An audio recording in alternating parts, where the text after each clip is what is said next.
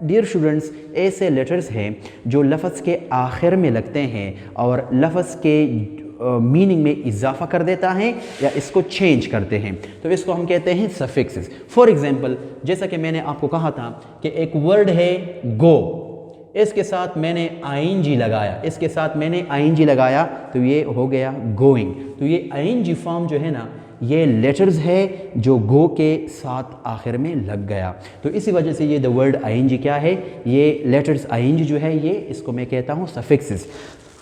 بہت زیادہ سفکسز ایسے ہیں جس کی وجہ سے ہم ناؤن کی پہچان کرتے ہیں۔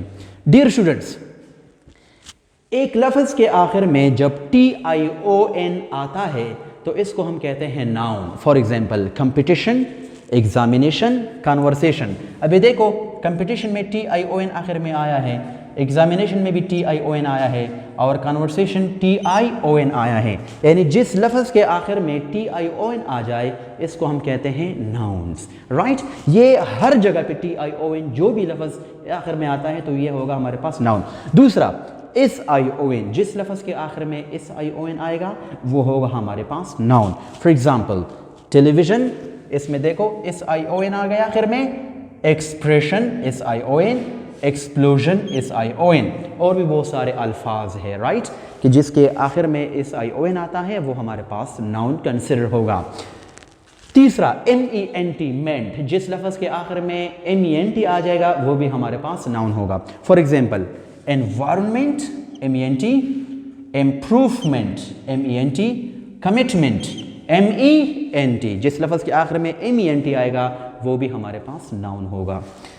NESS، جس لفظ کے آخر میں NESS آئے گا یہ سفکس آئے گا تو یہ بھی ہمارے پاس ناؤن ہوگا۔ For example happiness NESS، kindness NESS. For your kind information here, the letter D is silent, it will not be pronounced, right? So یہ ہوگا kindness، یہ kindness نہیں ہوگا۔ Most of the people say kindness but they pronounce it wrong. So that's why kindness NESS، laziness NESS، ٹھیک ہے جی؟ تو یہ ہمارے پاس ناؤن ہے۔ ER most of the cases, right? Not all the time. جس لفظ کے آخر میں ER آئے گا بہت سارے الفاظ ایسے ہیں جو ER پہ ختم ہوتے ہیں اور وہ ہمارے پاس ناؤنز ہوتے ہیں۔ For example ER teacher, driver میں ER اور کارپینٹر میں ER۔ The last one but not the least ING form, جس لفظ کے آخر میں ING فارم آ جائے اور وہ بطور جرن ناؤن استعمال ہو جائے، جرن ناؤن، وہ ہمارے پاس جرن ناؤن ہوگا تو اس کو پھر ہم کہتے ہیں noun. For example, going home, learning English, right? For example, going home makes me very much happy, or learning English is very much interesting. So یا ادھر دیکھو ING فارم لگایا گیا ہے learning اور going, right? They are used as gerund noun، اور جرن noun کو ہم اردو میں کہتے ہیں اس میں مصدر۔ تو اس وجہ سے یہ تھا ہمارے پاس science of nouns. Dear students امید کرتا ہوں کہ آج کی جو ویڈیو ہے آپ لوگوں کو پسند آئی ہوگی، اور اگر ابھی تک آپ لوگوں نے میرا چینل سبسکرائب نہیں کیا ہے تو آپ لوگوں سے درخواست ہے کہ میرا channel English with Usman Javed, اس چینل کو سبسکرائب کرے اور بیل بٹن پر پریس کرے اور اس کو زیادہ سے زیادہ اپنے دوستوں کے ساتھ شیئر کرے تاکہ لوگوں کو فائدہ پہنچے۔ تھینک یو سو مچ۔ انشاءاللہ العزیز ہم پھر حاضر ہوں گے مزید ویڈیوز کے ساتھ۔ دعاؤں میں یاد رکھیے گا۔ اللہ حافظ۔